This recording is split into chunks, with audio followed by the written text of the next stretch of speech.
नमस्कार दोस्तों, स्वागत है आपका आलोक स्टेनो क्लासेस में। मैं आज आपको रामधारी गुप्ता खंड 1 की प्रतिलेखन संख्या 8 की डिटेंशन बोलने जा रहा हूँ।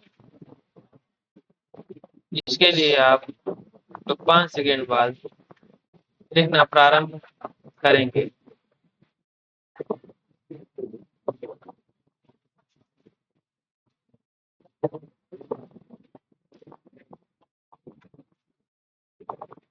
डिटेंशन लिखना प्रारंभ करें। अध्यक्ष महोदय, आपने मुझे सर्वतीर्थ पर्यावरण योजना पर बोलने का अवसर दिया, इसके लिए मैं आपका आभारी हूँ। 240 आदमियों के काम का दावा, इसके लिए भी आभारी हूँ। अभी मेरे पास पूरे हुए सदस्यों में लगभग 200 440 पर एक आदमी भी बोलने के लिए तैयार नहीं था। आप चाहें तो मेरा नाम पुकार लें, कोई विरोध ही नहीं है। इसीलिए मैं सर्वतीर्थ पर्यावरण योजना के विषय में कुछ कहना चाहता हूँ। मैं इस बात पर विशेष रूप से कहना चाहूँगा कि इस योजना की कुल योजना पत्र संख्या तथा योजना पत्र और उसकी ही हमारी योजना पत्र संख्या 0 योजना होने के कारण यह ठीक किया गया। यह सर्वतीर्थ पर्यावरण योजना के बारे में यह कहना है कि योजना पत्र संख्या 250 में ऐसी योजना है और मैं यह स्पष्ट रूप से कहना चाहता हूँ कि इस योजना पर विचार किया जाए। इसमें जो विकास कार्य करने का विचार किया गया है, उससे यह नहीं कहा जा सकता है कि जनजाति का कार्य नहीं हो सकता।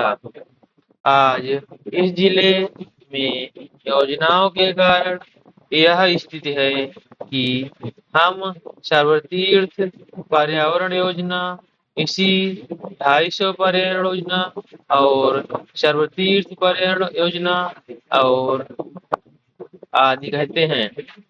और इस योजना में हमने जो कुछ निश्चित किया है, वह अब जनता को उसी ढंग से हर स्तर पर जनता के कष्ट दूर करने के लिए इन योजनाओं के परिणाम क्या होंगे, यह स्पष्ट है। यह बहुत अच्छा है, जबकि योजना बनाए जाने वाले कार्यक्रमों और विभागों पर नियंत्रण नहीं है। मैंने इनके बारे में अपनी बात को संक्षिप्त में इसीलिए समाप्त किया है कि इसका परिणाम योजनाओं का दुर्भाग्यपूर्ण कारण होने से योजनाओं लोगों के दुख को दूर नहीं कर सकते हैं। मैं यहाँ एक कदम बढ़ाना चाहता हूँ कि इन सभी योजनाओं की सफलता का परिणाम क्या निकला। उसका परिणाम यह निकला कि पूरे देश का मूल्य कम हो गया। यही जो योजना होती है, वह राष्ट्र का बोझ बन जाती हैं। आज यदि हम लोग बनकर साथ आएंगे, इसका परिणाम हमारे सामने है।